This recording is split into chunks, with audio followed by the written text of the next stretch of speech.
Este vídeo va a cambiar por completo la percepción que tenías hasta ahora de la fiscalidad.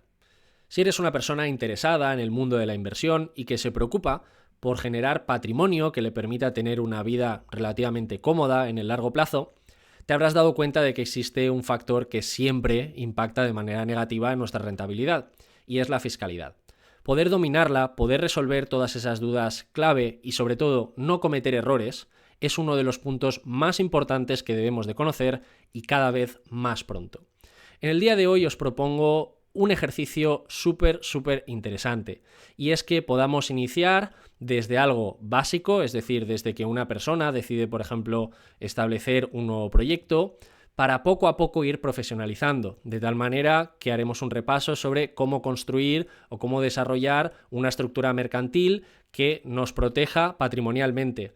¿Qué ocurre si nos queremos ir al extranjero a trabajar o incluso volver de él? Hablaremos de la ley Beckham. ¿Qué ocurre si una vez ya he generado un patrimonio lo suficientemente grande y quiero invertir en una vivienda, en un inmueble, o incluso si quiero comprar criptomonedas? Pues todas estas preguntas las vamos a resolver en el día de hoy. Y para ello no voy a estar solo. De hecho, cuento con el gran honor de tener a Alex Algarci. Él es el socio fundador de Fixcal. Probablemente lo hayáis visto en numerosas entrevistas, en numerosos podcasts. Es la razón por la cual yo le he conocido y por lo que me ha apetecido un montón traerlo al canal.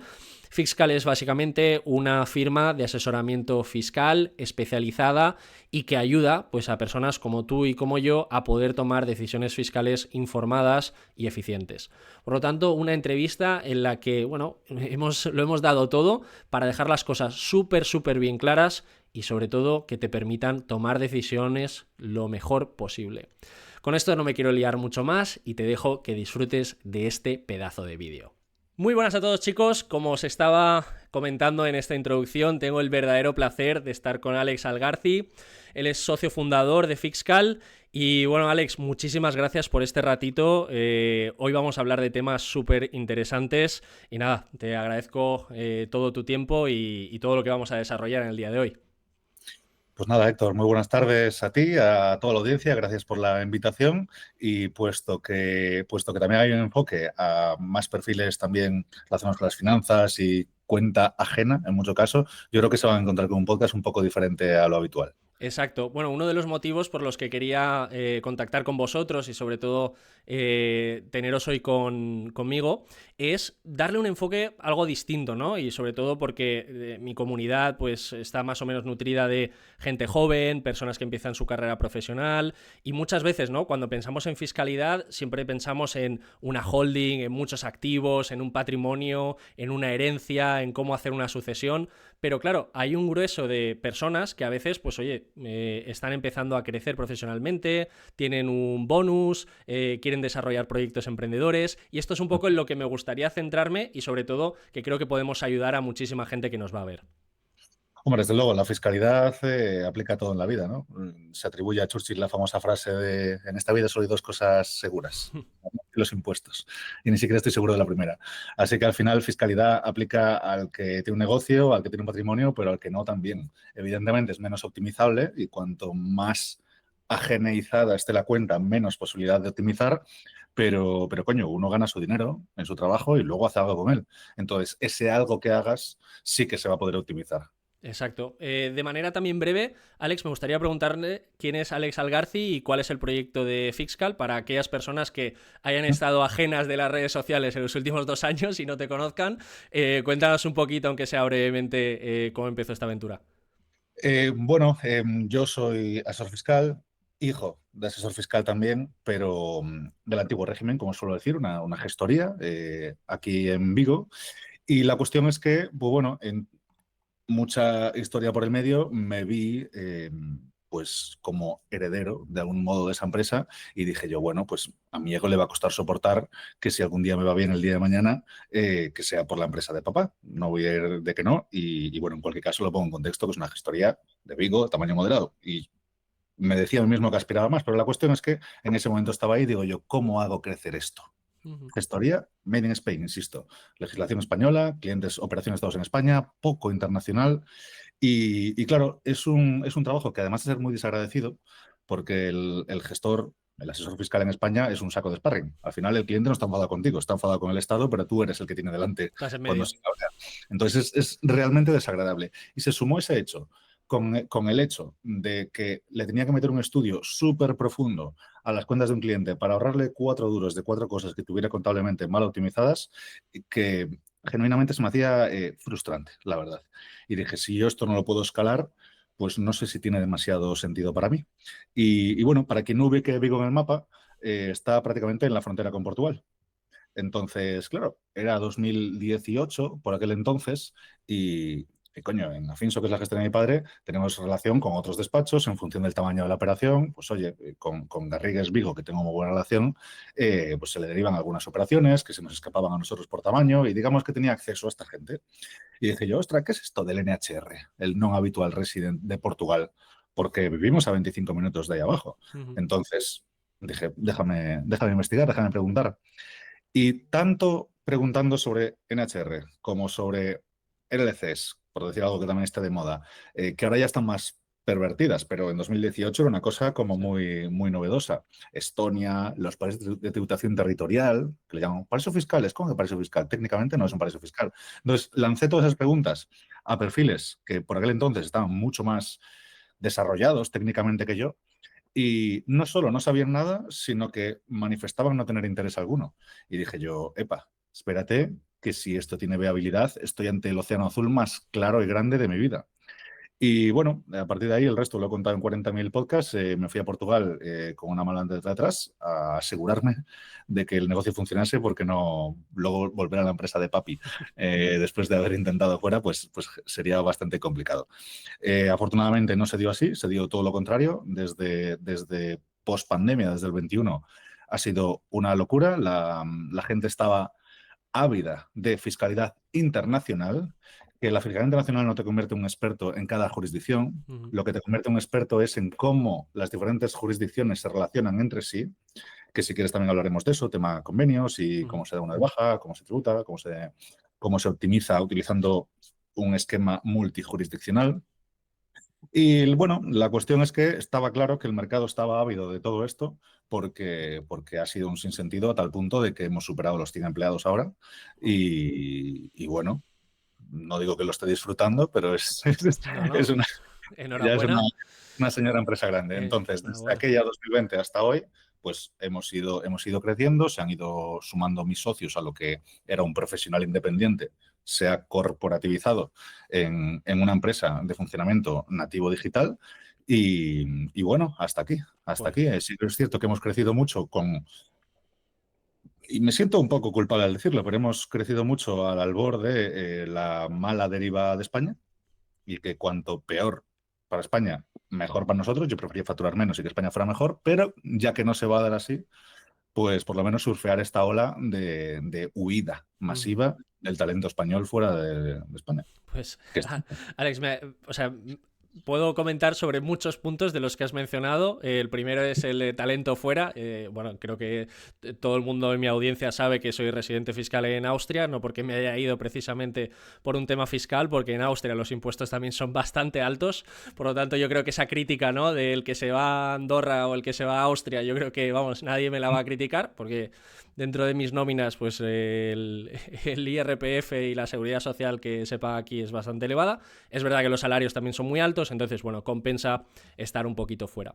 En cualquier caso, me viene muy bien lo que has planteado, sobre todo porque hoy nos vamos a centrar en esa fiscalidad, digamos, que permite esa evolución desde que empiezo un pequeñito proyecto hasta que finalmente pues puedo aglutinar un patrimonio más grande y quiero pues llevar a cabo inversiones o incluso pues quiero crear un proyecto digital, y hablaremos de estas sociedades también que están muy de moda, tanto en Estonia como las LLC en Estados Unidos. Y además, pues bueno, pudiendo aprovechar con mi ejemplo, podríamos hablar incluso de la ley Beckham, también muy famosa, y que incluso hay gente que no conoce y que creo que puede venir muy bien todo lo que vamos a hablar hoy. Es que tú si en España preguntas por la ley Beckham, normalmente no la conocen, pero conocen el NHR, y en Portugal no saben lo que es el NHR, pero perfectamente saben lo que es la ley Beckham. Por ejemplo. Entonces, tiene gracia porque los países tratan con bastante más benevolencia al extranjero que al nacional. Es cierto que durante un periodo temporal, es cierto que para incentivar que haya, bueno, traslados de residencia, Pero la realidad es la que es. En donde yo vivo, que ahora me pillas en casa de mis padres porque te decía de que estoy sin casa durante 2 semanas, pero donde yo vivo, que es una zona fronteriza, es como una ciudad dividida por un río. Está al norte Tui, al sur Valencia, y muchas personas están intercambiadas. Ujú. Los empresarios hablo, ¿eh? Los portugueses arriba y los españoles abajo. Por ejemplo, exacto. Cada uno va jugando con las cartas que puede. Lo he escuchado también en otros podcasts, ¿no? Mencionabas, ¿no? Estas banderas específicas donde vas intentando, ¿no? Colocarte en función de todas esas variables que te van condicionando. Si te parece, vamos a este primer punto, o ese primer elemento que creo que puede ayudar a mucha gente. Y es sobre todo quizá en esas etapas más tempranas o quizá no tempranas, ¿no? Una persona que, por desgracia, ha perdido su empleo y que lo que dice es, oye, voy a lanzarme al emprendimiento. Ujú. En España siempre hemos tenido esa dualidad inherente entre pues, lo que es el funcionariado y lo que es el autónomo, ¿no? Esa guerra que no la vamos a solucionar aquí, ni muchísimo menos, sino que estamos para aportar soluciones. Está más vigente que nunca. Exacto. Entonces me gustaría, ya que del lado del funcionariado estamos muy metidos en este cuadrado y de ahí no vamos a salir, me gustaría que hablásemos de, desde tu punto de vista, si pudieses ir hacia atrás y tuvieses que montar un nuevo proyecto en España, con esos grises de si me hago ya autónomo, si me aplico pues esta cuota reducida. Cuenta cuál es el panorama, si es tan desolador o no, para un autónomo o simplemente alguien que dice, yo no quiero ir a un empleo tradicional, quiero montar mi pequeñito proyecto emprendedor. ¿Cómo sería más o menos? Vale, o sea, vamos a hacer un paneo por todas las posibilidades que hay en el paso del 0 a 1, que le Eso llamo es. yo. Le llamo el 0 a 1 cuando startupeas, cuando arrancas, el 1 tienes tus ventas, el 1 a 10 tiene unas características y el 1 a 100, que ya Perfecto. es partivizarse y ya sí, Exacto. sí, ya lo veremos. Entonces, a ver, para el 0 a 1 está lo clásico, ¿no? Lo que tú vas a la gestoría de tu barrio y le dices, quiero montar un proyecto, de lo que sea. Y te van a decir, vale, perfecto, me das tu DNI, me dices la actividad, me explicas un poco, te doy de alta en el epígrafe, alta de autónomos, aquí pacientes pues Gloria, a tributar y luego ya si creces te haces una SL. Eso es lo que te dice pues, casi todo gestor y no está mal per se, lo que está mal es hacerlo generalista eso. Entonces, va a haber casos y casos. Y aquí no te voy a poder dar una respuesta cierta, pero sí que voy a abrir diferentes posibilidades que cada uno verá en cuál se puede llegar a encajar. Entonces voy a ir por así decirlo, y perdón por el verbo, de menos institucionalizado o oficializado a más oficializado. Entonces, en las conferencias, siempre que tengo una audiencia delante que está en el punto del 0 a 1, es decir, protoemprendedores o personas que ya tienen coño, que tienen un buen salario, que quieren hacer sus inversiones o que, por lo que sea, como dices, han quedado sin esos ingresos recurrentes de cuenta ajena y quieren montárselo por su cuenta. Lo que siempre digo no es lo más ortodoxo y es que primero generemos alguna venta y luego pensemos en la fiscalidad. Porque estoy cansado de ver gente que se da de alta autónomo y empieza a pagar antaño, antes de la tarifa plana, la cuota autónomo y la gestoría. Y sí, no será muchísimo dinero, pero a lo mejor son 500 euros al mes que si no estás generando ventas, estás asumiendo y he visto a mucha gente morir antes de empezar. Mm. Entonces, para cuando tenían la primera venta, se habían descapitalizado y ya estaban un poco más al cuello. Entonces, lo primero es siempre validar el modelo de negocio, especialmente si alguien no ha sido emprendedor antes. En nuestra cabeza todas las ideas suenan bien, el mercado a menudo piensa diferente. Entonces, primero testeemos. Creas tu web, te creas tus redes sociales si vas a vender por ese medio, genera tu primera venta. Cuando tengas que hacer la primera factura, le dices, te la envío dentro de una semana y piensas si te haces autónomo, si te haces sociedad o ya verás qué te haces. Entonces, dicho eso, que no es lo más ortodoxo, pero es lo más honesto que yo genuinamente pienso, tenemos ventas o tenemos validado el modelo, por lo que sea. Vale, ahora tenemos tres posibilidades dentro de España, ojo. O vamos a decir cuatro. La primera es no darse de alta, que parece una chorrada, pero hay mucha gente que no lo hace. Autónomo, SL o empresa extranjera. ¿No? Por hablar un poco de las cuatro Sí. opciones que hay en el ecosistema cultural, fiscal actual de redes. Vale. Entonces, ¿cuándo nos podemos no dar de alta? Cuando digo no dar de alta, podemos interpretar que trabajemos en B, lógicamente eso todo el mundo sabe que es ilegal, es lo más optimizado fiscalmente y profundamente ilegal. Entonces, cabe una posibilidad muy famosa sobre la que se ha discutido mucho, que es que, vale, tienes el modelo de negocio validado, tienes clientes, pero no tienes recurrencia y los importes no son demasiado elevados. Entonces, cabe una posibilidad que lleva mucho a equívoco porque la gente piensa que puede no darse de alta como autónomo y emitir estas facturas. Técnicamente sí que te das de alta como autónomo, aunque no pagues la cuota de autónomo, porque darse de alta como autónomo implica dos altas, la de Hacienda y la de Seguridad Social. Vale. La de Hacienda es gratis y te permite emitir y recibir facturas, en general, realizar la actividad económica, y la de la Seguridad Social es gratis el alta, pero implica esa adhesión a la cuota de autónomos, que en la práctica es la Seguridad Social del Exacto. autónomo. Aunque no sirve para nada, no es como la del empleado, porque al final el paro es Claro. muy complicado que te lo den, la baja es terrible porque los 2 primeros meses sigues pagando la cuota de autónomos, mientras te dan la baja, que son 600 y pico, que con la cuota de autónomos se te queda en nada. O sea, bueno, ficciones aparte de falsa seguridad social para el autónomo. Y luego, bueno, estaría la parte de una reducción durante, no recuerdo el periodo, pero yo estuve en España Antes también eran dado dos de alta años, y había una reducción. antes eran 2 años, ahora de tarifa plana, ahora es 1. Esto es la cuota de seguridad social, digo Sí, para que el que sí, nos sí. esté viendo que mantenga el tal. Entonces, en principio el autónomo se da de alta en ambas a la vez. ¿Qué pasa? Que hay jurisprudencia, hay sentencias del Tribunal Supremo que dicen que si nuestros ingresos no son, requisito 1, recurrentes. ¿Qué es recurrentes? Bienvenido a la indeterminación jurídica del sistema tributario español. Pero bueno, que no cobres lo mismo todos los meses, que no se asemeje a una nómina, ni que sean cuantías que más o menos te hagan la par. Entonces, si reunimos ambos requisitos de no recurrencia e ingresos inferiores al SMI en cómputo anual, es decir, menos de unos 15.000 euros al año, por decirlo así, en ese caso podemos darnos de alta en Hacienda, pero no en la Seguridad Social, Vale. evitándonos la cuota de autónomos, en este caso, mientras esta situación se cumpla. No recurrencia, ingresos inferiores al SMI.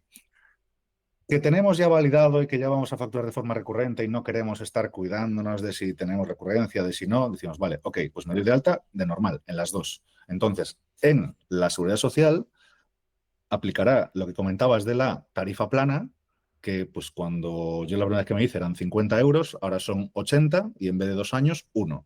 Es cierto que es ampliable otro año más en caso de que tus ingresos sean inferiores al SMI. Se ha Claro, jodido. claro. Se ha jodido. Es Faltaría más. que no Menuda debería estar, suerte.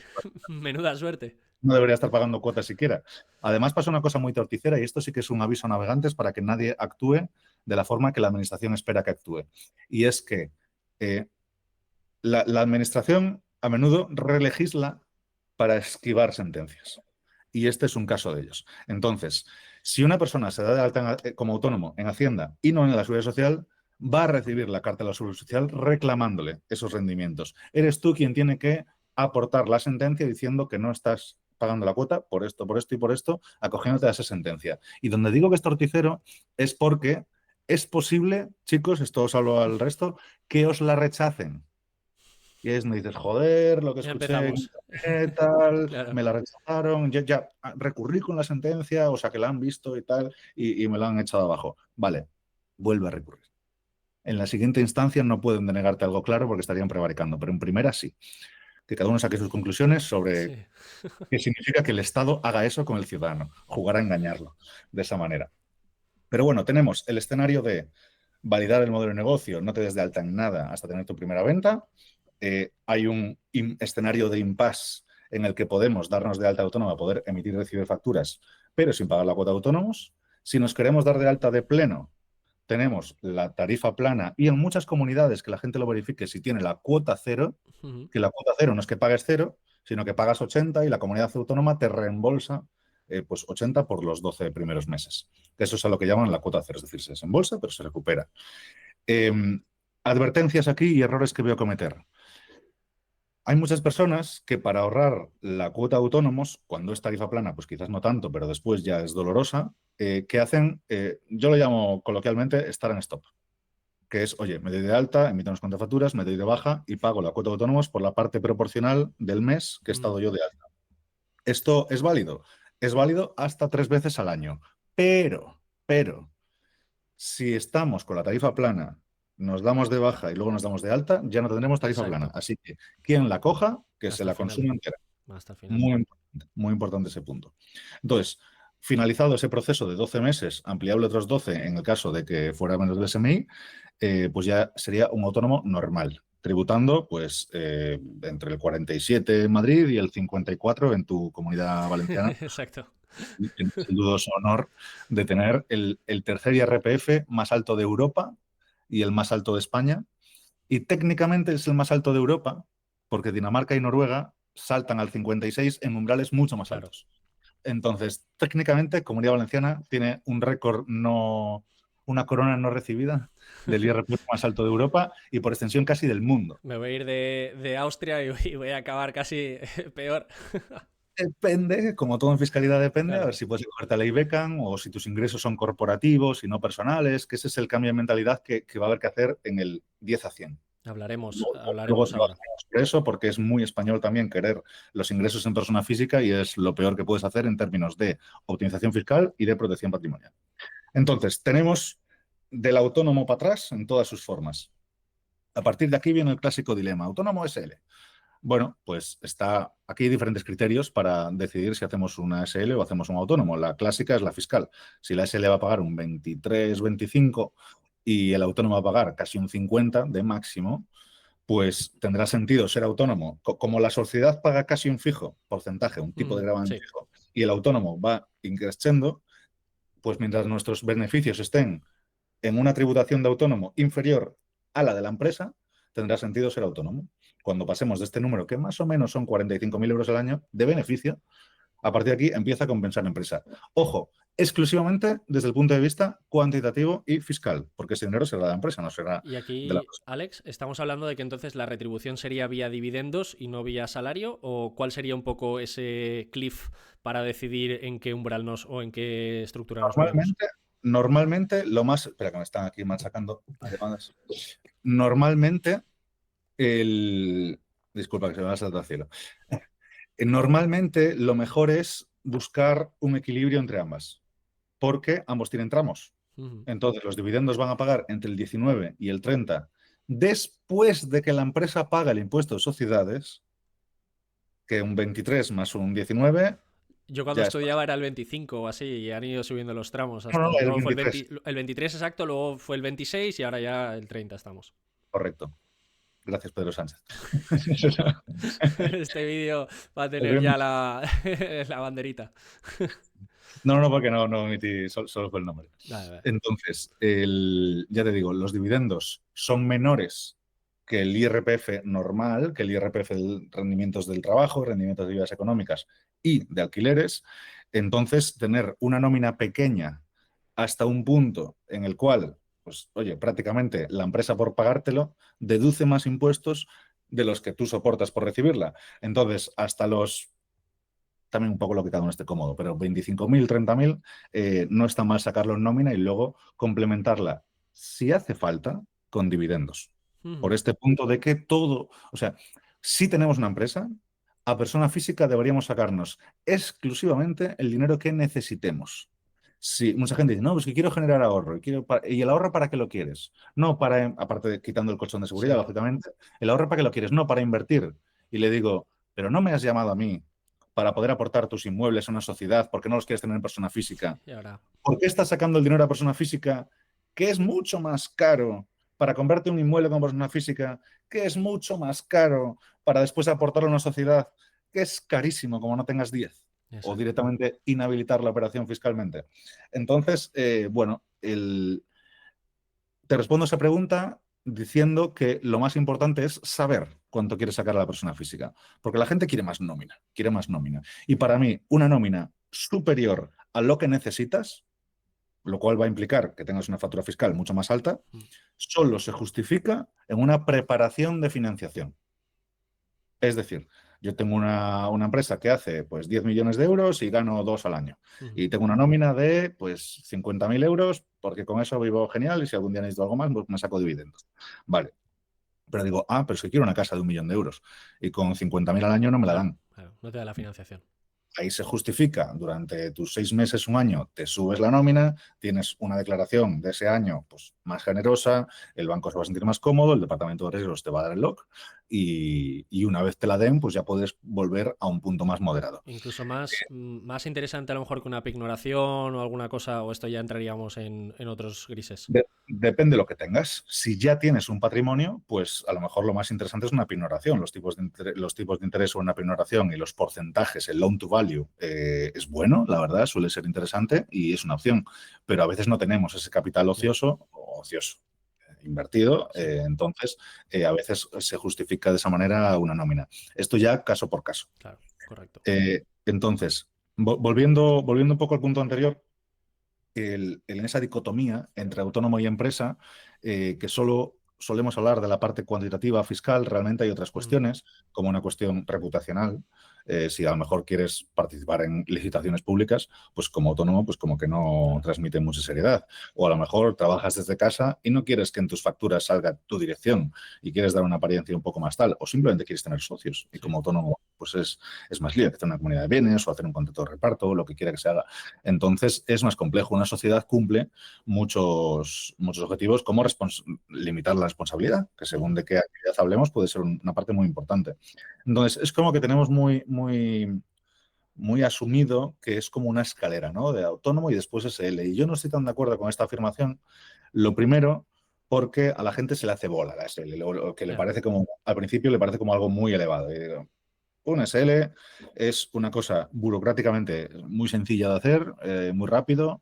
Los costes, es verdad que van a ser pues, más o menos el doble que los de autónomos. Bueno, la constitución entre notaría y registro, unos 400-500 euros, más los honorarios de la gestoría que te lo haga, si te lo hace una gestoría, pero entre 500 y 1.000 euros constituye la sociedad y el autónomo es cero, es verdad. Y luego la gestoría del autónomo te va a costar pues entre 60 y 150 y el de la sociedad pues entre 120 y 250, por decir así, único. Entonces, más o menos es el doble la gestión mensual de una sociedad versus la de autónomo, pero el doble de un gasto muy pequeño. Claro. Sí, Entonces, sí. finalmente, pues yo creo que no debería ser el factor decisional. El factor que sí que debería ser decisional es que si tenemos claro que vamos a acabar como sociedad, el hecho de empezar como autónomo por aquello de probar y después me paso a sociedad significa que me ventilo los beneficios de la ley Startup, que me permitía tributar durante 2 años al 15%. Ojo, los 2 primeros años con beneficio. Vale. Otra cagada que veo hacer. Veo hacer tanto la de me hago autónomo, estoy 6 mesecillos y digo 6 mesecillos de puta madre, esto funciona, me hago SL. Y digo, vale, pues te has jodido un 8% de tributación, la diferencia entre el 15 y el 23. Esto es por el hecho de ser autónomo, es decir, implica... Es por el hecho de que la norma habla de una empresa de nueva creación y no una sociedad de nueva creación, y el matiz es que ya eras una empresa como autónomo que estás continuando con una nueva forma jurídica. Vale. Entonces se rechazan todos. No, pero cambio el epígrafe. Los están encontrando y los están echando abajo. Vale. Entonces, solo quien tenga meridianamente claro que va a acabar siendo empresa puede tener mucho sentido que empiece ya directamente como empresa si me respetan el punto cero que dije, que es valida el modelo de negocio. Con el modelo validado, estás arriesgando más o menos lo mismo haciéndote empresa que haciéndote autónomo. Y tienes esos 2 primeros años al 15%. Y antes de terminar con este punto, es que me voy acordando de errores que nos encontramos. Sí. No, de hecho, me viene genial. Pues maravilla, mejor todavía. Entonces, los 2 primeros años con beneficio. Incluso si ENISA, que es un organismo certificador de empresas de alto valor tecnológico, bla, bla, si conseguimos la certificación son 4 años, no 2. Vale. Pero bueno, cualquier empresa tiene 2. ¿Qué pasa? Que muchas veces veo aplicar el 15% sobre un beneficio nimio, ínfimo, muy pequeñito. Claro, hay que saber. Tío, entra en pérdida, por el amor de Dios, entra en pérdida, gasta pública. Papeles. Sí, lo que sea, que no se active, que ese es otro error. Mucha gente hace inversiones pensando que va a reducir el gasto y realmente está creciendo el activo, pero no está. Y luego la amortización, bueno, ya llegará. Correcto. Entonces, entra en pérdidas y que cuando gastes los 2 cartuchos que tienes al 15%, que sea ya con un beneficio generoso, no con 4 duros. Exacto. Entonces, me queda uno, ¿no? Sí. Escenario 1, sin alta, fase de test y de validación. Escenario 2, autónomo en todas sus diferentes modalidades y precauciones que hemos tocado. 3, empresa sola, sin estructura, que es en el punto donde estamos hablando de un solo proyecto.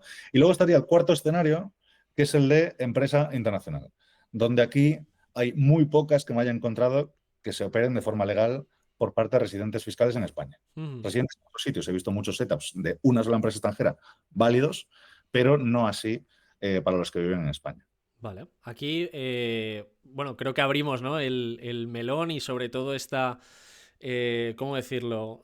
Saturación de información también en redes sociales sobre las sociedades en el extranjero, sobre todo sociedades digitales, ¿no? Vamos a encuadrarnos un poquito más ahí, sobre todo porque también es verdad que es más sencillo, ¿no? El hecho de vender un infoproducto o incluso cualquier tipo de producto con este dropshipping, etcétera, ¿no? Vamos a enfocarlo quizá más ahí. Eh, de manera sencilla, ¿no? Y si quieres podemos centrarnos más en Estonia y Estados Unidos, estas LLC. Estonia te lo voy a hacer abajo al primer toque, así Vale, como me va. pues perfecto, vamos a por ello desde tu punto de vista, sobre todo entendiendo también la figura de un residente fiscal en España. Cuéntanos. Sin esa pieza, que lo sepan todos, que todo lo que vamos a hablar se desbloquea.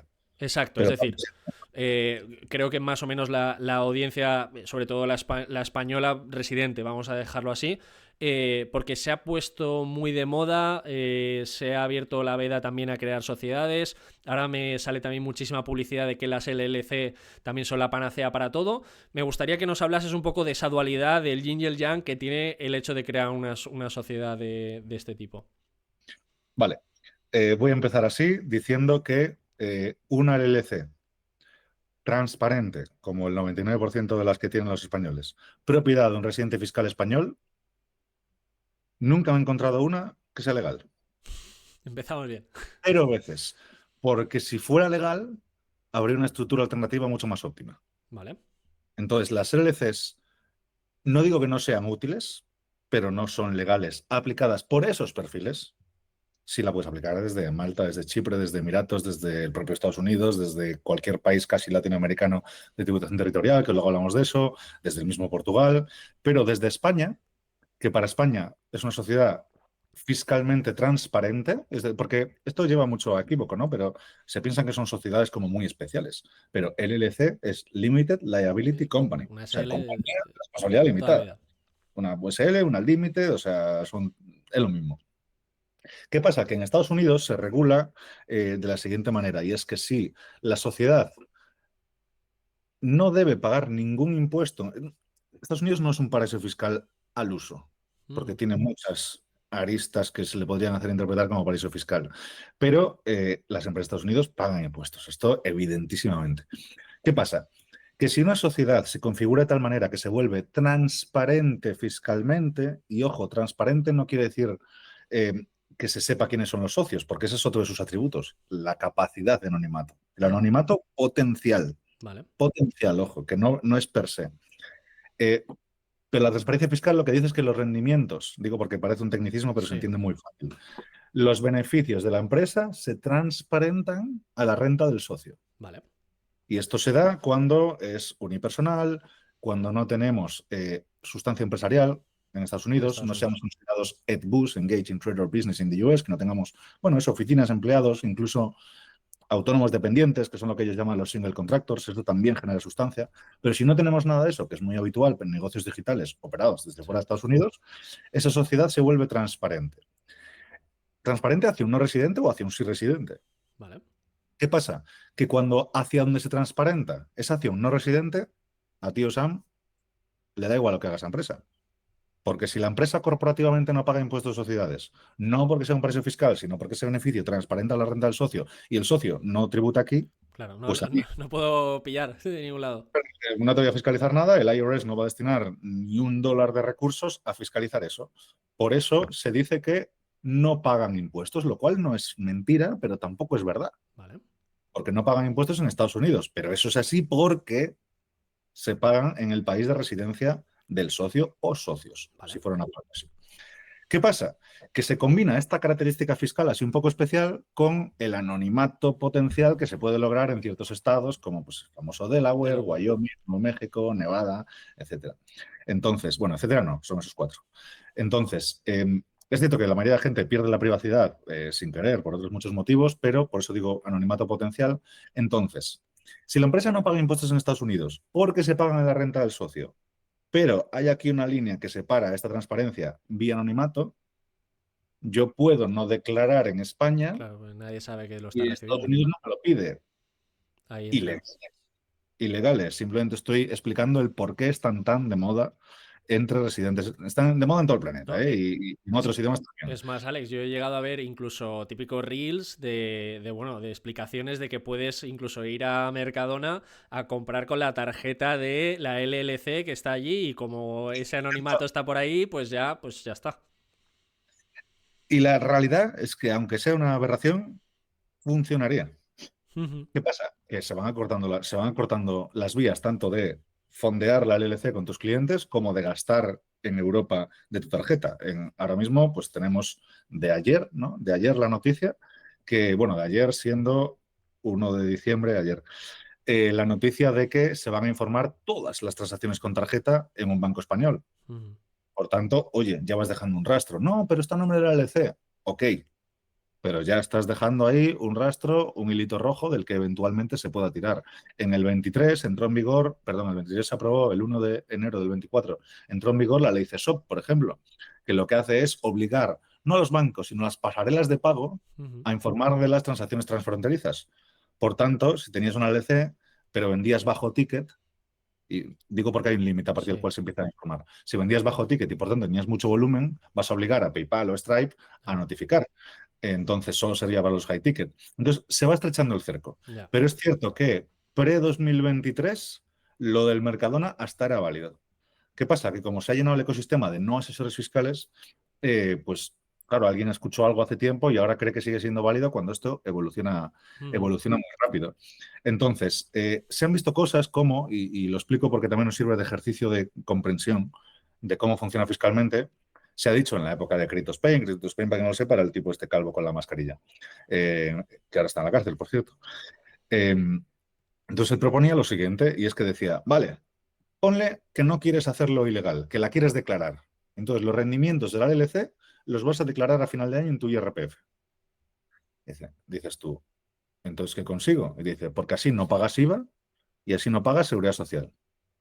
Y esto es lo que mucha gente tiene que entender y sirve para hablar de LLCs como de empresas en el extranjero, como de cambios de residencia, como de gastos deducibles, como de deducciones fiscales, todo.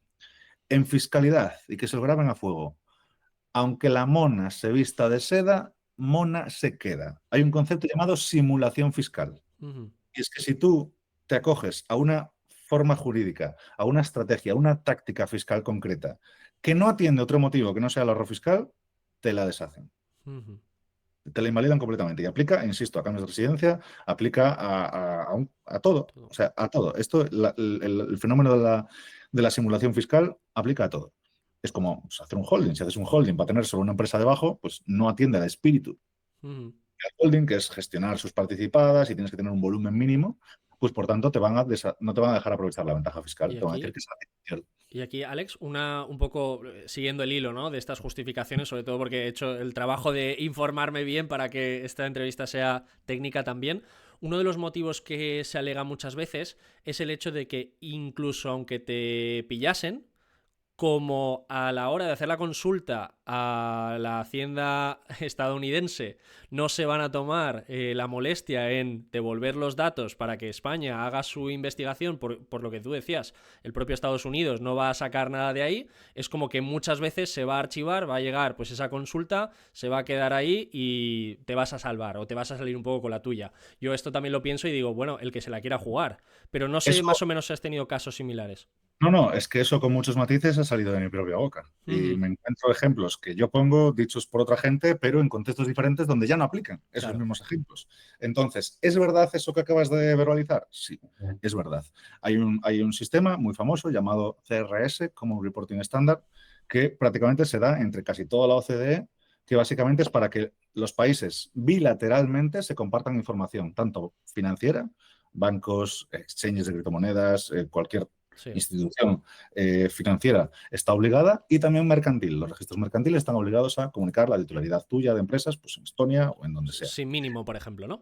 Aquí no hablamos ¿Cómo? de mínimo, es decir, no por ejemplo si es facturado más de 50.000, no, aquí desde el primer euro ya estaría... Correcto, correcto. Es verdad que está limitado porque la información que se da de las cuentas no es la que Hacienda tiene de un banco español, Mm. sino que tiene el saldo a final de año y el saldo promedio del cuarto trimestre. Que esto cuando yo empecé ni siquiera estaba, pero bueno, claro, es que si solo me vas a comunicar el saldo de las campanadas, Claro. pues tranquilo que la Ese vacío día hay un Bizum. y ya no tengo reporte. Pero bueno, van añadiendo métricas bueno, regulaciones que van constriñendo esas posibilidades. Ahora bien, ¿por qué se dice eso de Estados Unidos? Porque Estados Unidos es el único, prácticamente, país desarrollado que no tiene CRS, que no comparte información bilateralmente y de forma automática, que es lo que dice CRS, sino que tiene un FATCA, que es el suyo, y, a diferencia de CRS, ni es bilateral ni es automático. Y en la práctica se traduce en que Estados Unidos, me vas a perdonar, voy a decir el taco, porque es que lo tratan así, suda polla de lo que mandan otros países. No. Básicamente, es el grande, hacen lo que quieren, ellos sí exigen información, pero rara vez la dan de vuelta y normalmente lo hacen con aliados, pues con el Reino Unido o con todo lo que es Commonwealth y demás. Dicho ¿eso va a blindar a alguien de que su LLC se quede ahí? Y digo, ¿es la única cosa que ha hecho tu LLC existir en un registro mercantil privado? ¿O has hecho pagos o estás dado de alta en Wise y tienes una cuenta en euros? Y si tienes una cuenta en euros, tiene un IBAN, y si tiene un IBAN, tiene una licencia europea, y si tiene una licencia europea está obligado a contestar a las administraciones europeas. A lo mejor has dejado facturas y solo tengo que ir a un 347, pongo tu EIN, que es como tu CIF, y localizo a toda la gente a la que le has vendido, ¿vale? Le voy a abrir una inspección a la gente a la que le has vendido y les voy a preguntar. Ya sacas la factura. ¿Quién es esta factura? O sea, esta factura, ¿qué concepto es? ¿Con quién te has relacionado? Dame el teléfono, dame el email. Sí, sí. O, por ejemplo, en las propias pasarelas de pago, si tienes una web, etcétera, que a lo mejor pones tus datos directamente, el correo electrónico, empiezas ahí ya a tener toda la información. O voy a la página web, a la landing de un infoproductor y voy ahí y veo, pues, Infoproducciones LLC, y voy al nombre de la formación y se llama, pues, no sé, método lo que sea. Sí. Y voy a Instagram y pongo método no sé qué y digo, anda, me sale tu cara con tu nombre y tú sacando pecho Con todos los vídeos. Entonces, lo que has dicho es verdad, pero nadie debería agarrarse a eso si no controla bien los flujos de información, y en la práctica considero que no debería ser nadie que no sea un asesor fiscal bastante especialista en privacidad. Vale, perfecto. Pues yo creo que la parte de LLC está cubierta y ahora, como me has dicho que la parte de Estonia la despachamos rápidamente, vamos a pasar a esta segunda fase. La LLC se convierte en un mecanismo muy útil, muy barato y sobre todo muy versátil desde otras jurisdicciones. Vale, perfecto. Pero no lo dejamos aquí para el vídeo de hoy, y si la gente pues tiene interés, y sobre todo en este formato que estamos haciendo, pues cogeremos otras jurisdicciones también. Ahora pasamos a la parte más europea. Quizá le podemos dar ese toque más europeo, porque, bueno, Estonia es un poco la punta de lanza, pero hay otros lugares también, creo que lo has comentado en otros podcasts, también interesantes. Cuéntanos un poco ahora cómo está el panorama europeo. Vale, primero voy a aislar el caso Estonia porque es un poco particular, porque sí que fue punta de lanza, pero por dos motivos, y ha dejado de serlo hará cosa de 3 años o así. Era por dos motivos. Uno era la facilidad de administración electrónica, la famosa e-residency, que la gente pensaba que eso era una residencia fiscal. No, es como un certificado digital en España, como un mecanismo para relacionarte digitalmente con la administración. No tiene efectos fiscales. Vale. A pesar del nombre, a pesar de que se llame e-residency. Entonces, por un lado, la facilidad de administración, y por otro lado, el hecho de que tienen un sistema fiscal muy simplificado que hace que las empresas tengan un impuesto de sociedades del 20, que no es tanto más bajo que el de España, pero que solo se paga si repartes dividendos. Mientras remanses beneficios o los reinviertas en la empresa, no se tributa nada. Vale. Con lo cual, en la práctica, son impuestos cero hasta el día que quieras sacar dinero de esa empresa, que evidentemente hay infinitas fórmulas para sacar dinero de una empresa sin necesidad de activar el dividendo. Vale. Que es que el dividendo no es que active el 20% de sociedades, es que activa el 20% de sociedades y tributa el dividendo. Correcto, que es lo que mucha gente se le escapa a veces. Entonces, esto lo hacía una jurisdicción muy atractiva hasta que han eliminado este beneficio. Esta cuestión del no pagas si no sacas el beneficio, el beneficio contable, pues se ha terminado. Se ha terminado muy probablemente por presiones de la UE, porque no lo sé en el caso de Estonia, pero sí lo sé en el caso de Portugal, y le presionan bastante. Que no hay arbitraje, ¿no?, entre países de la Unión Europea. Porque al fin y al cabo son países pequeños, todo el top 5 de países grandes van a una, y al final Portugal, Malta, Chipre, Europa del Este en general, los escandinavos perdón, sí. los bálticos más bien, y sí, porque Noruega y sí, claro. no son los nórdicos no están muy por la labor. Pero está Irlanda también, entonces son países, pues cuantitativamente más flojos y sí que es cierto que juegan la carta fiscal, pero a los países grandes no les gusta que les hagan dumping. Eso es. Lo cual, pues bueno, es hasta cierto modo comprensible dentro del juego geopolítico. Dicho esto, si Estonia no es tan interesante, pues bueno, ya he mencionado bastantes. Eh, Irlanda tiene un impuesto de sociedades del 12,5, creo que se puede bajar a la mitad si es de base tecnológica. En el caso de Malta, puede llegar a ser de un 5%, siendo la mitad que Andorra. Tenemos Chipre con un 12,5 también como Irlanda, aunque hay un concepto que quien quiera investigar se llama Yellow Slip, se puede bajar hasta el 2 y algo por ciento. Y bueno, ¿qué más nos queda? Europa del Este, que tenemos Bulgaria al 9%, Hungría al 10%, Y todo esto aquí, hablando de y aquí sociedades. Alex, ¿podría servir para un proyecto online donde tú sigues siendo residente en España? Es decir, ¿o estamos hablando de un desplazamiento donde te vas allí a vivir y tienes que montar una sociedad física? Te lo comento más que nada porque, sobre todo, el concepto de Estonia yo creo que estuvo muy desarrollado, sobre todo, pues eso, para proyectos digitales. El tema de Andorra, por ejemplo, todos sabemos que sí que te exigen residir allí. De hecho, España está muy pendiente. Es decir, ¿cómo funciona en Europa? Has comentado, ¿no? Irlanda o Estonia o Malta, etcétera. ¿Tienes esa exigencia de tener que vivir allí o puedes estar directamente en España y tener tu sociedad allí digital? Depende. Como siempre. Depende. Sí, sí, sí, por desgracia, y bueno, por lo menos soy gallego y ya se hace el... eh, de que respondemos a todo con preguntas. Entonces, hay diferentes fórmulas para poder tener una empresa en el extranjero. Evidentemente, si te mudas, ya no está en el extranjero. Es una empresa del país donde resides, como yo, que tengo Sí, 4 ideas portuguesas, son normales porque es el país donde resido y ya tengo está. las empresas ahí.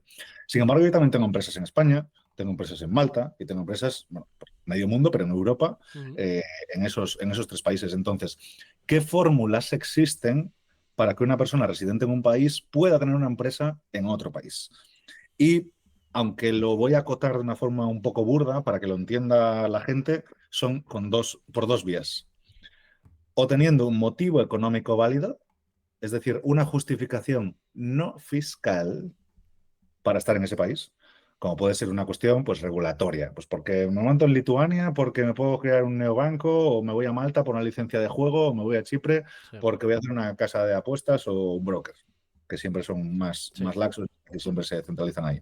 Bueno, eso es un motivo económico válido, a lo mejor cercanía a proveedores, a lo mejor porque mi único cliente es búlgaro y es el Estado búlgaro Claro.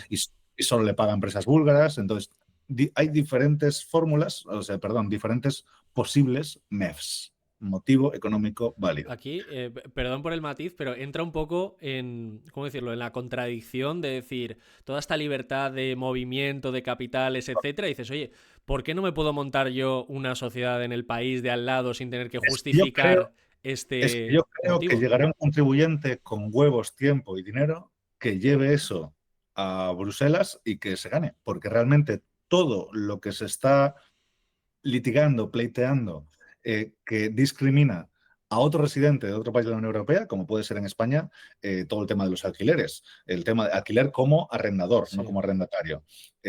Pues que los no residentes no tenían derecho a deducir gastos, no tenían derecho a aplicar la deducción antaño del 60%, ahora del 50-90%, y todo eso llega al Supremo y ya no llega a Europa. Es como, no se puede discriminar al no residente. Entonces, no es una mala lectura la que acabas de hacer porque yo pienso que acabará llegando. Pero es que si llega a eso, es un guirigay de la hostia, porque nadie va a crear empresas en España, Francia, Alemania y en los países menos interesantes. Entonces, no lo sé. La verdad que a lo mejor en unos años nos Bastante escribimos. trabajo para una firma de asesoramiento fiscal internacional. Ahí lo No, dejo. para fiscal sería una Por eso maravilla. lo digo, ahí lo dejo. Maravilla. Así que tenemos algunos proyectos mesiánicos como ese Perfecto. Estaremos en marcha atentos. para generar en cascada jurisprudencia. Entonces, motivo uno para tener una empresa fuera, motivo económico válido. Y justificación 2, sustancia empresarial. Hmm. Es decir, empleados, oficina, o sea, que la empresa de verdad opere desde allí y que la toma de decisiones se haga desde allí. Aunque sea, viajas hasta allí o tienes un socio allí, que eso a menudo habilita el tener una sociedad fuera de nuestro país. Porque claro, tenemos esas dos fórmulas, pero hay una tercera, kind of, que es que si tú y yo montamos una empresa, tú resides en Austria, yo resido en Portugal y montamos una empresa en Irlanda, Claro, al 50-50, sin motivo económico válido y sin sustancia empresarial, es decir, sin ninguno de los dos requisitos que yo puse, ¿dónde la nacionalizan? claro. ¿En Austria o en España? Perdón, en Portugal. Claro. No se puede porque hay un empate técnico. Entonces, bueno, esa no la meto aquí porque hace falta otro socio y no siempre se va a dar. Pero bueno, si el que reside en España quiere tributar al 9% búlgaro, por poner un ejemplo, o al 5% maltés, va a tener que tener o motivo económico válido o generar sustancia en ese país. Puede ser también, esto ya hablo un poco más bueno, de escuchar, ¿no? De leer, etcétera, un poco, que también uno de los motivos por los cuales había, pues bueno, cierta fricción, sobre todo con ciertas agencias tributarias, era sobre todo cuando tú tenías una sociedad en otro país, cuando estabas facturando a los clientes de ese mismo país, por lo tanto entrabas en interferencia principalmente con uno de los impuestos donde más problemas suele haber, que es con el IVA. El Es IVA. decir, por el hecho de que si yo, por ejemplo, me abro una sociedad siendo residente español, me la abro en Austria porque a lo mejor tengo clientes, no sé, en los países nórdicos, pongamos, ahí no entro en juego con el IVA español. Sin embargo, si la abro en Austria, pero luego sigo facturando a clientes españoles, ahí sí que puede haber una especie de simulación de, oye, tú lo que no quieres es comerte el IVA, ¿no? ¿Sería un poco acertado esta lectura? Sí, sí, porque eso sería una empresa carente de motivo económico válido. A veces esto es cosa de darle un poco a la creatividad y a veces, pues yo qué sé, hay gente que me dice, bueno, es que tengo operaciones en Latinoamérica y un tercio de lo que facturo me viene en Latinoamérica y luego todos de la SL y me sale carísimo y seguro que lo puedo optimizar, tal. Y digo yo, hombre, pues sí, en Latinoamérica tienes para tributar menos que en Andorra, depende cómo estructures, en Costa Rica, en República Dominicana, en Panamá, en Bolivia, en Paraguay, en Uruguay temporalmente. Hay muchas opciones sin irte a los paraísos fiscales tipo Belice, Trinidad y Tobago, Antigua y Barbuda, San Cristóbal y Nieves y todas estas que nadie sabe muy bien ubicar en qué punto exacto del Sí, Mar Caribe están. exacto. Entonces, claro, muchas veces dicen, no, pero es que, joder, yo no necesito 3 empleados en Panamá. Y digo, ya, amigo, pero Ahora es sí. que te vas a ahorrar 5 millones de euros Ahora sí. operar con esa estructura. Ponlos, si funcionan, bien, si no funcionan, te sigue compensando. Entonces, ya te digo, o motivo económico válido o sustancia. Si el ejemplo que me das se monta la empresa en Austria por parte de un residente español con el único objetivo de ahorrar el IVA, es que ese motivo es un motivo económico no válido, porque es fiscal. Exacto. Vale, perfecto. El beneficio fiscal tiene que ser como una externalidad, tiene que ser colateral al beneficio principal que buscamos conseguir, al menos de cara a la administración. Perfecto. Pues yo creo que esto ha quedado muy entendido. Entonces, además me viene muy bien para hilarlo con el hecho de, estamos hablando de sociedades en el extranjero y pongamos que uno de estos empresarios se muda al extranjero también, reside allí durante Tarde o temprano. algunos años y luego decide volver a España. Y bueno, podemos además utilizar mi caso. Esto no es que sea ni privado ni público. Yo resido en Austria desde hace casi ya 4 años. Y bueno, pues quizá en el futuro decido volver a España por motivos profesionales o familiares o el que sea. Cuéntanos esto tan escondido a veces de la ley Beckham. ¿Qué es? ¿Cómo funciona? ¿Quién se puede beneficiar de ello? ¿Es un verdadero chollo? ¿No lo es? Cuéntanos un poquito. Sabes cuál va a ser la respuesta, ¿no? Depende. Claro, Depende, esa ya me la correcto. sé. A ver, la ley Beckham existe desde hace 20 años casi, ¿eh? O sea, de hecho, cuando vino Beckham al Madrid, El nombre da pistas. se hizo ad hoc para él, aunque paradójicamente los futbolistas están excluidos de esta Ostras, norma. no sabía. No lo estaban al principio, pero debido al escándalo que entiendo que se generó, porque yo era muy joven de aquellas, pues me imagino que por eso se acotó. La cuestión es que la ley Beckham, aún teniendo 20 años, era muy poco interesante hasta hace 2 telediarios, porque el Partido Socialista en 2023, sin darle publicidad ninguna, apareció en el BOE, ¡pi! Modificación de lo que es la ley Beckham, que aparece regulada en el IRNR, y nos la cambió el Partido Socialista y es una maravilla, es como una especie de NHR para españoles. Vale. Entonces, ¿por qué ahora es interesante y antes no era interesante? Lo primero, fundamentalmente por los requisitos. Había un requisito temporal que exigía estar 10 años fuera de España, se ha reducido a 5 años, lo cual lo vuelve bastante más interesante y el scope de gente que entra es mucho mayor. Claro. Entonces, por un lado, el requisito temporal y por otro lado, el requisito profesional, que es el más importante. Antes era prácticamente de forma exclusiva para personal por cuenta ajena. Y básicamente en la práctica la ley Beckham la utilizaban las Big Four y diferentes multinacionales realocando a directivos. Y prácticamente no tenían más utilidad. ¿Qué pasa? Que se ha abierto a que se pueda coger a la ley Beckham un autoemprendedor, Ujú. alguien que tiene su propio negocio. Entonces, claro, esto lo ha vuelto, el volumen de gente que ahora encaja por la ley Beckham es muy superior. Entonces, 5 años fuera de España y al venir hay que crearse una empresa y cumplir bastantes requisitos, sobre todo de carácter formal. Vale. Ahora voy a decir por qué la ley Beckham a mí me tiene un poco a la expectativa. Y eso que llevamos ya 2 años desde la modificación. Vale. Bueno, el 2024, 2025. Pero se rechazan varias. Entonces voy a tratar de no romper ningún corazón, vamos a decirlo así. Entonces, los dos requisitos están claros, relativamente fáciles de cumplir, la gente lo puede ver ahí, requisitos de ley Beckham, y le van a quedar clarísimos. Beneficios de la ley Beckham. Aquí es donde se pone interesante la cosa. Y es que vamos a tener un tipo de interés sobre el IRPF, los rendimientos del trabajo, vamos a pagar un 24% flat tax, desde el primer euro hasta el euro 600.000 cada año, Ujú. pagamos un 24%, lo cual es pues, menos de la mitad del potencial que se pagaría. Lo cual no está mal, no es la super mega panacea, porque es más del doble que en Andorra o en otros países, pero está muy bien, es la mitad de lo que se pagaría en España. Es como un soft landing, poco a poco. Sí, sí. Y además te dura 5 años más el de transición. O sea, en la práctica 6 años de tributación bajo la Beckham. Pero el otro beneficio para mí es el atractivo y el que además exige, obliga o vuelve altamente recomendable que el español que está fuera y valora volver empiece desde estar fuera a estructurar su patrimonio de tal manera que pueda combinarse mejor con la ley Beckham. Vale. Porque el verdadero atractivo de la ley Beckham para mí no son los rendimientos del trabajo, sino los rendimientos del capital. Los dividendos, los intereses, las ganancias patrimoniales, los royalties, si vienen de fuente extranjera, en España no tributan. Ujú.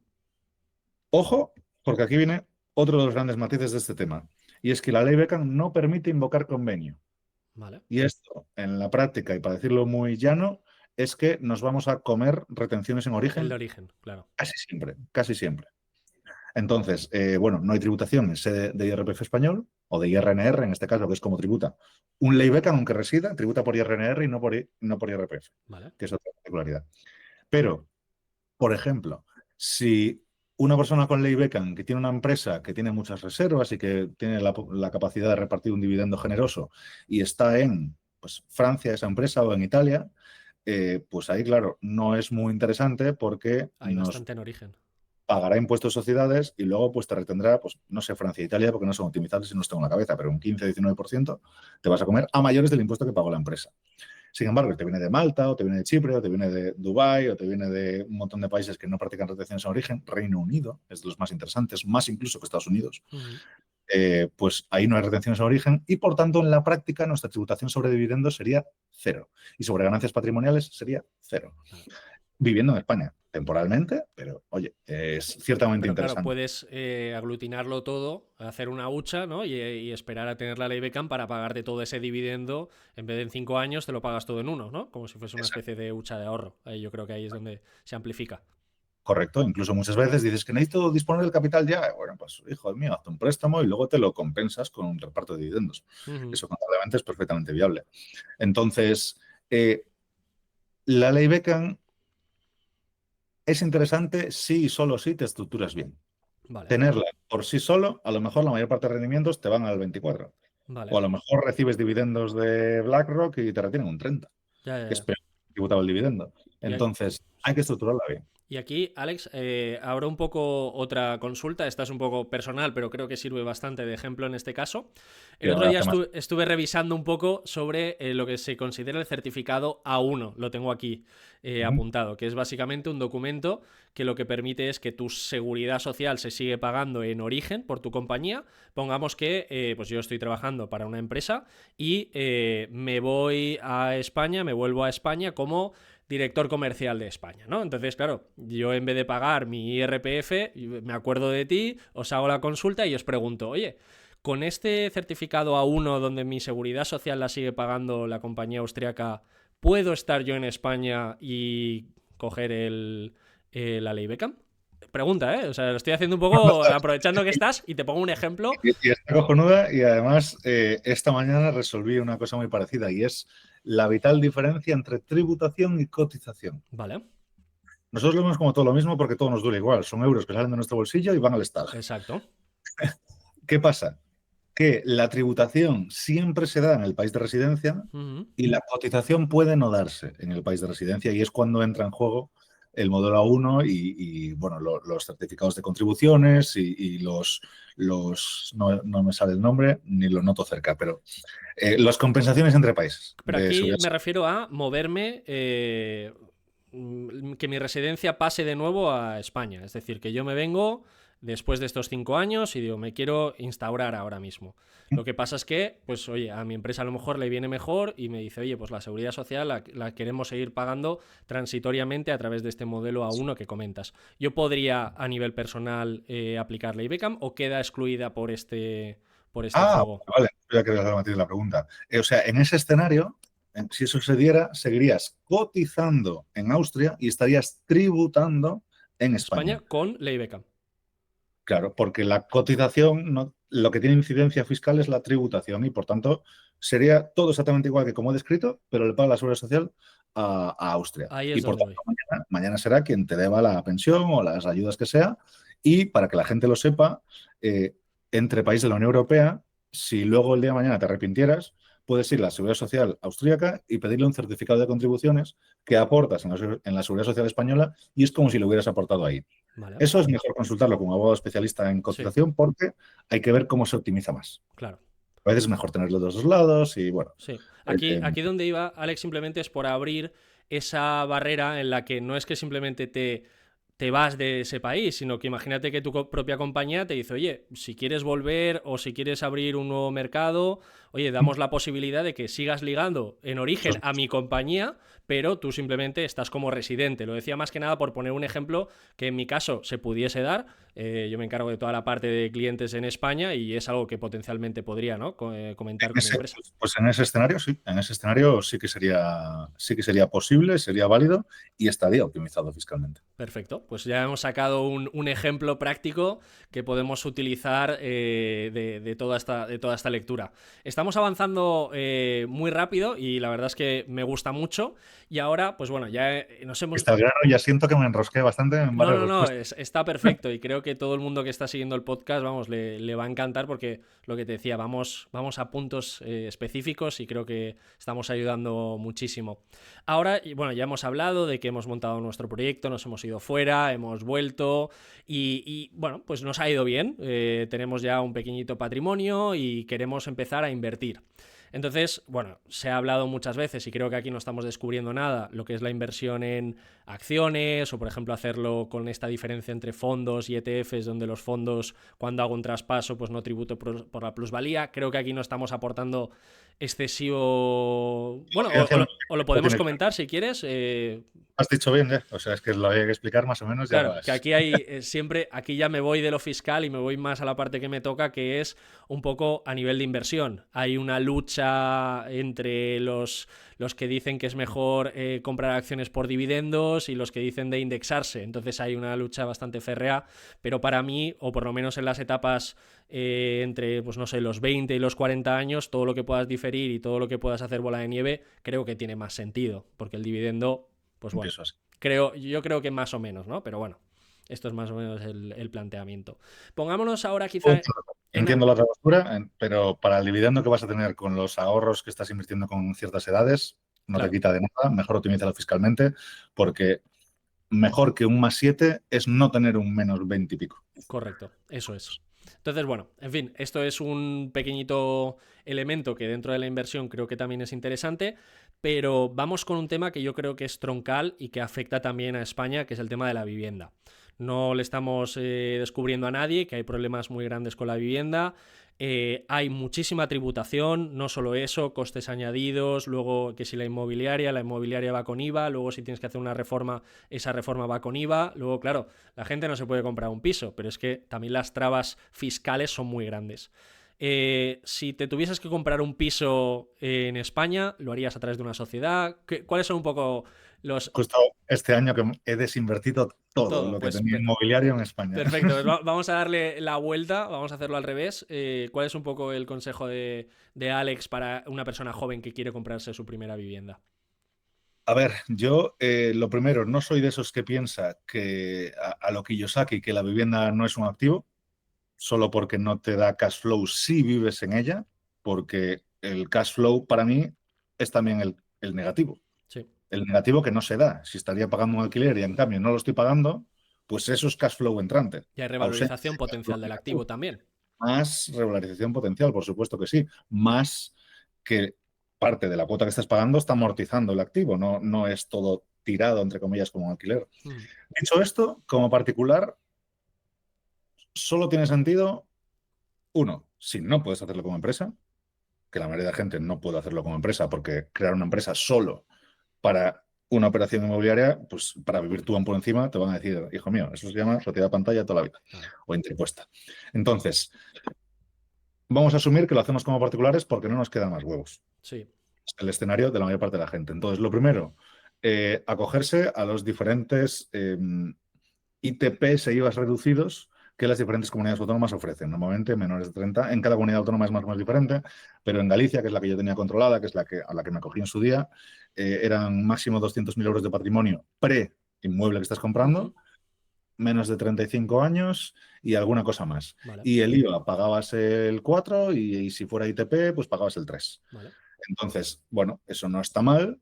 Y después, por supuesto, aprovechar lo que para mí es la gran fuente de enriquecimiento para la persona joven que, bueno, pues que con su trabajo no es, o con su salario más que con su trabajo no es capaz de ahorrar demasiado y su ahorro se convierte en su inmueble. Porque si a los 3 años de ser tu vivienda habitual la vendes, no tributas, si ese beneficio lo reinviertes en otra sociedad, lo cual es muy interesante. En Portugal han bajado de 3 a 1 año. Vale. Entonces la leche, porque cada año te puede estar cambiando de casa con beneficio sin tributar por él. Vale. Y encima, siendo una de las inversiones más fácilmente apalancables y más baratamente apalancables, Exacto. en este tipo de gravamen, ese tipo de interés, pues es la leche bendita. Si encima eres un poco manitas o tienes mucho B y lo metes en un flip, en la reforma, Sí. pues oye, como no vas a tributar el beneficio, pues lo has legalizado en cierto modo a tributación cero, a nivel de paraíso fiscal. Quitando estas dos salvedades de la compra y de la reinversión, no hay mucho más que hacer, no hay mucho más, bueno, beneficio fiscal como particular, como persona física. Vale. ¿Y a partir de cuántos inmuebles podríamos ya justificar que una sociedad patrimonial tuviese sentido? Te voy a hacer un mini matiz para que quien nos escuche sepa qué estamos diciendo, que es algo que digo siempre con cualquier interlocutor, porque una sociedad patrimonial, que se escucha mucho, hay que diferenciar claramente entre lo que es una sociedad patrimonial jurídicamente hablando, de lo que es una sociedad patrimonial coloquialmente hablando, a lo que incluso un asesor fiscal cuando habla coloquialmente se refiere. Entonces, una sociedad patrimonial a efectos jurídicos es negativo, es malo, es una mierda. Sé que suena bien y suena a gente de rica, Sí. pero es malo. Porque una patrimonial pura, lo que quiere decir es que el comportamiento, si tú vendes esas acciones, titularidad de esa empresa, es como si vendieras los activos, Vale. porque se considera una ficción o una cápsula Sí, un en la cual, envoltorio. correcto, pero que en la práctica son tuyos porque esa empresa no tiene actividad económica, que es la clave que diferencia entre una patrimonial y una empresa normal. Lo que coloquialmente llamamos patrimonial, que me imagino que es a lo que te Sí. referías, es a una empresa que se dedica a la posesión y explotación de inmuebles. O Correcto. inmuebles, o fondos de inversión, o acciones, o el portfolio que sea, pero no es una actividad comercial per se, sino pues la explotación de activos patrimoniales. Entonces, si ese es el caso, hay que distinguir si la creamos de cero a partir de nuestros activos personales o si es una empresa nueva dentro de un grupo mayor. Vale. Si fuera ese segundo caso, con un inmueble, siempre y cuando haya la intención de adquirir más, ya va a ser válido, no te van a poner ninguna pega. Pero si los poseemos como persona física, realmente la empresa puede estar con uno o con dos. ¿Qué pasa? Que lo que no vamos a ser capaces es de aportarlos Claro, a eso esta te iba a empresa. decir. A ver cómo En lo cambio, en traspasamos. realidad es lo que se vuelve muy caro. ¿Por qué? Porque aportar inmuebles o activos en general, solo que si aportas un coche, va a valer menos hoy de lo que te valió cuando lo compraste, pero un inmueble pasa al revés. Ya. Por eso hay una plusvalía latente que no se ha realizado, que lo que dice Hacienda es, vale, tienes un inmueble, compraste por 100.000, ahora considero que vale 200.000 y si lo aportas a la empresa me tributas el beneficio de esa diferencia de 100.000. Claro. Y tú, pero si se lo ha aportado a mi propia empresa, sigue siendo mío de forma indirecta. Y te dicen, ah, has enajenado el activo, genera tributación, punto. Entonces, siempre que nosotros aportemos un activo que tiene una plusvalía latente a una sociedad, aunque sea nuestra, al 100%, aunque sea SLU, vamos a tributar, vamos a devengar un IRPF. Entonces, cualquier activo, ojo, incluso, o sea, inmuebles, siempre. ¿Cuándo vamos a poder hacer una aportación que esté exenta y que por tanto sea viable hacerlo? Cuando lo que aportemos no sean activos, sino una actividad económica, basada en activos, pero una actividad económica. Entonces, aquí ha habido muchísima litigiosidad y, bueno, por resumirlo mucho, el Supremo ha acabado diciendo que si hay un empleado a jornada completa, que eso es una actividad económica. Y luego la gente empezó a poner el monigote de paja y dijeron que haya un empleado a jornada completa y chollo suficiente probablemente para un empleado a jornada completa. Y dirás, ¿qué es chollo suficiente? Pues tampoco se sabe, Claro. ha habido litigiosidad de nuevo y más o menos esa línea mágica no escrita en ninguna parte, pero que se deduce de las diferentes sentencias, está entre 8 o 10 inmuebles. Vale. Cuando tú aportas 8 o 10 inmuebles, lo vas a poder acoger al régimen de neutralidad, al régimen FEAC, por si alguien lo quiere buscar. Y eso te permite coger el paquete de 8 inmuebles, aportarlo gratis a una sociedad que va a tributar menos que tú, que va a poder acogerse al régimen especial de arrendamiento de viviendas, con una reducción del 40% sobre la base, y que además va a estar mucho más protegido. Y además se va a ver con una empresa patrimonial coloquial que a los bancos les gusta. Vale, perfecto. Temas estables, ve que tiene muchos activos, está bien garantizado, solvencia, tal. Ingresos muy recurrentes, muy esperables, muy poca incertidumbre. Entonces es muy fácil para crecer y pasar de 8 a 15 a 20 muy rápido. Genial. Entonces, esa sería un poco la fórmula. ¿Qué pasa? Que claro, uno no puede pasar de 0 a 8, uno pasa de 0 a 1, de 1 a 2, de 2 a 3.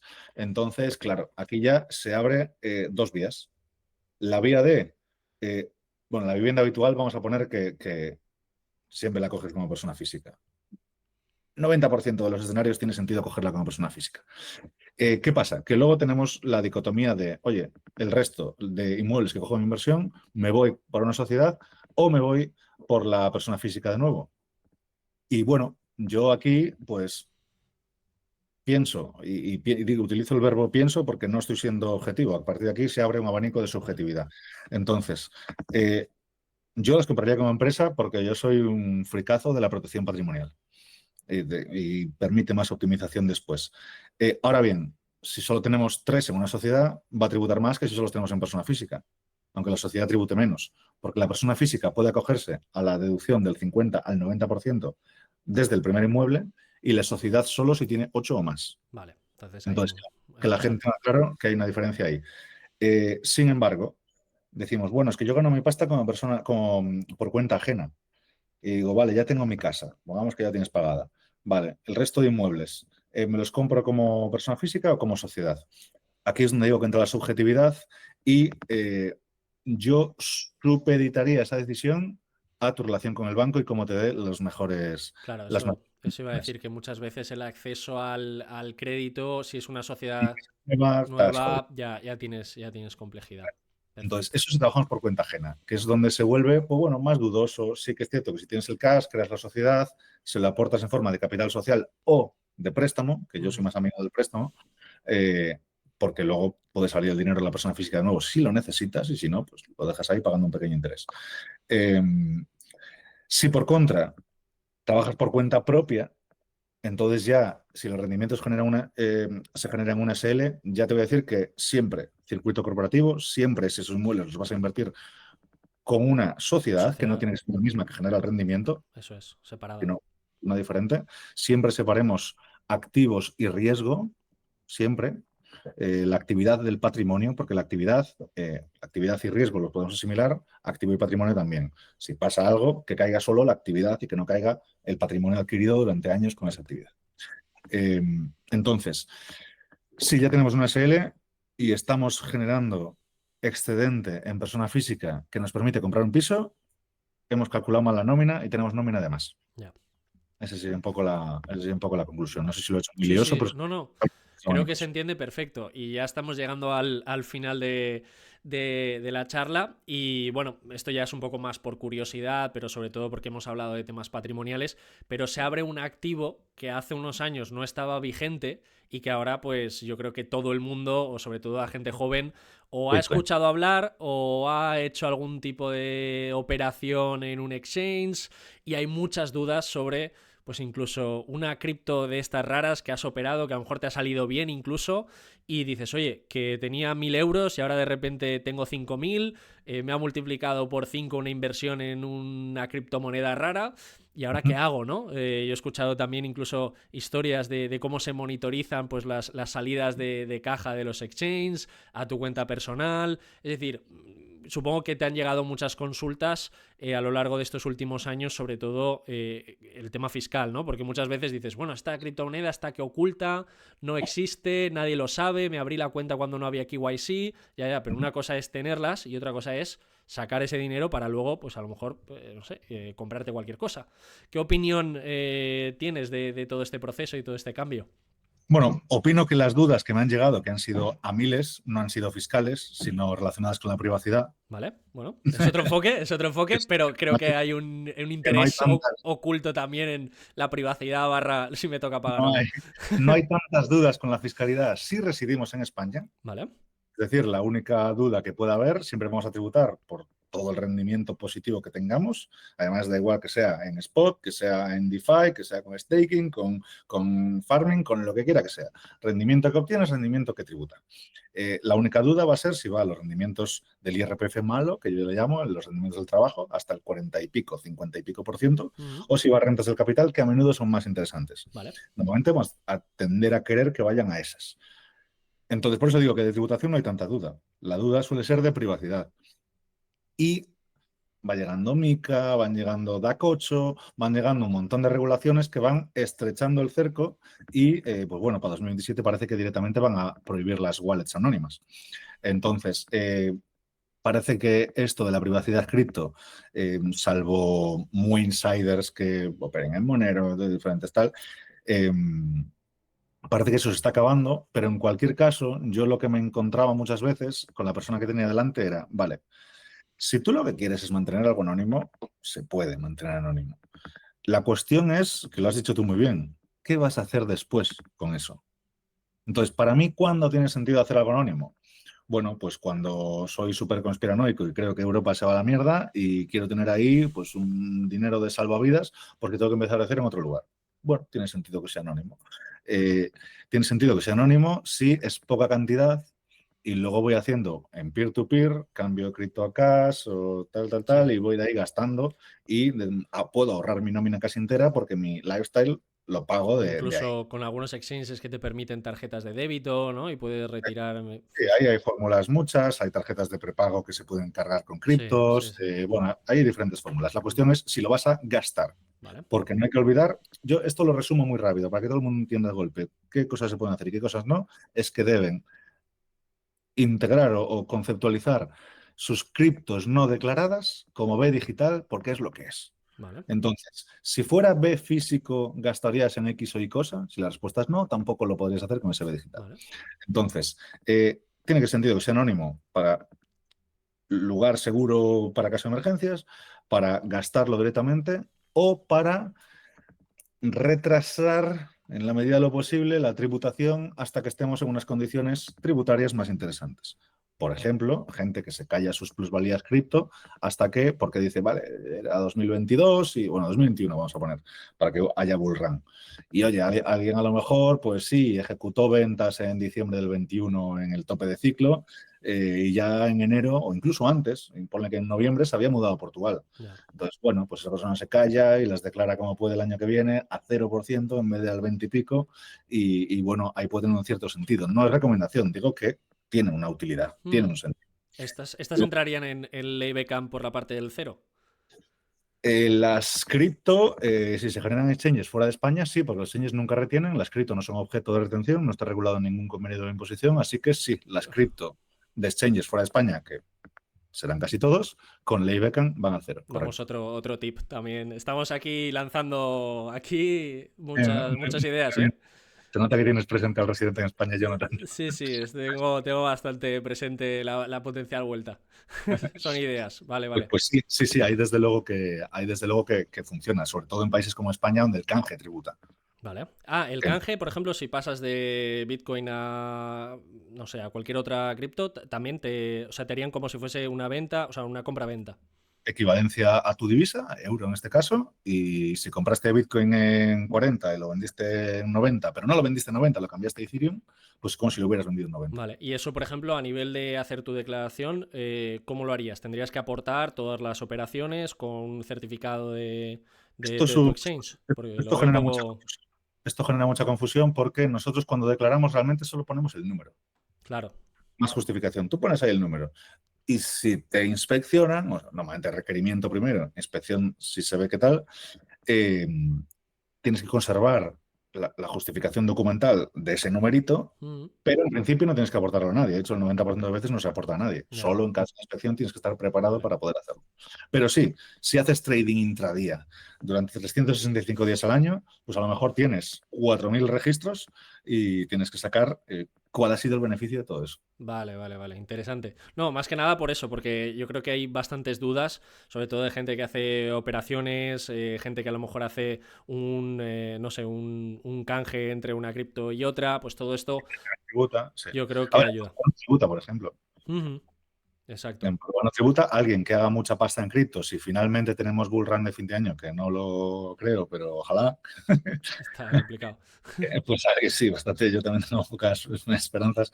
Eh, pero podría irse en el 26 a Portugal, siempre y cuando no ejecute la venta. O sea, vamos que hay bull run a final de año, pero ejecuta la venta después en enero y se muda a Portugal.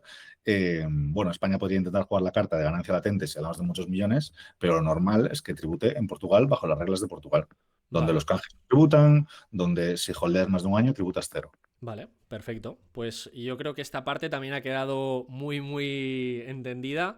Y con esto llegamos, Alex, al final del podcast, que sé que además ahora después tienes más jaleo, esto no para. Y bueno, agradecerte muchísimo pues A toda ti. esta masterclass de fiscalidad y sobre todo también agradecerte mucho el enfoque que le hemos podido dar, sobre todo de gente joven, gente que a lo mejor pues ya esa parte de muchos activos, de tener mucho patrimonio le queda fuera, pero es que la fiscalidad va muchísimo más lejos de todo eso, ¿no? Empezar y a tener conciencia desde joven.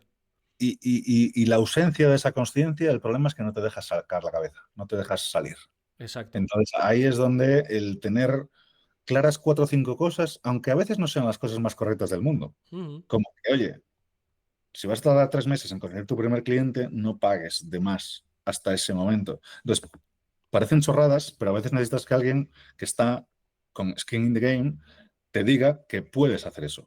Exacto. ¿Que no es lo correcto? Sí, pero si no conoces casos de nadie que fiscalicen, porque es que los recursos de fiscalizar eso iban a ser más que los recursos que ibas a retraer de ahí, que no te da tiempo a liarla y que, por tanto, los pros son infinitamente superiores a los contras, pues a lo mejor alguien levanta la cabeza. Y si desde los que levantan la cabeza les va yendo bien, pues a lo mejor son clientes nuestros. O sea que es la Exacto. Y sobre idea todo también el concepto de del interiorizar. sistema de España. ¿Cómo, perdón? No, de interiorizar, de tenerlo presente, que el hecho de la fiscalidad hace unos años era algo muy externo y que ahora mismo pues con vuestro trabajo, con vuestro asesoramiento, con todo, también esto es de agradecer, ¿no? Porque estas clases o todo este material que compartís en vuestras redes sociales, en vuestros canales, que por cierto pondremos aquí en la descripción para que todo el mundo pueda seguiros, el canal de YouTube también, o sea, todo esto yo creo que ayuda muchísimo a que la gente lo tenga bien interiorizado y sobre todo ya no tome esas decisiones a nivel impulsivo y se deje llevar pues por el vídeo que acaba de ver en Instagram, ¿no? Que muchas veces... Sí, porque a veces en fiscalidad el ahorro gordo está por saber que algo existe. Eso Por ser es, súper bueno técnicamente aplicándolo, porque eso vas a profesional y dices, aplícame inversión de sujeto pasivo o aplícame X o Y cosa. Y de correcto, repente te has ahorrado 30.000 euros en la compra de tu casa, si fuera una empresa. Por correcto. eso, Pues por con, eso la persona física no era tan válida. Pues con esto, Alex, lo vamos a dejar aquí.